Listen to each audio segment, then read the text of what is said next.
korang berlarilah dalam keadaan malas.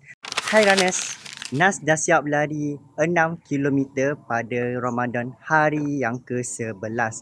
Yang mana nak berlari tapi masih lagi berkira-kira dengan korang punya waktu. Maksudnya korang sendiri yang tak boleh kawal waktu korang.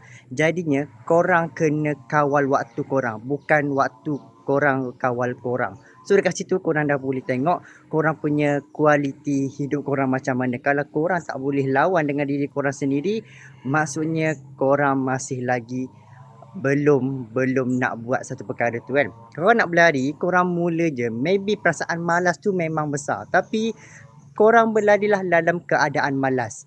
Korang berlari dalam keadaan tak bersedia. Cukup berlari walaupun pace slow, walaupun memang gaya berlari tetapi berjalan masih lagi okey. Yang penting buat. Jadi kat sini, maybe korang nampak kan, ada orang hari-hari dia berlari. Sebenarnya orang berlari hari-hari pun dia pun malas sebenarnya. Cumanya dia paksa juga. So barulah dia boleh perform pada hari tersebut. Alright, so korang kena lawan diri korang, korang kena empunya waktu. Alright, thank you.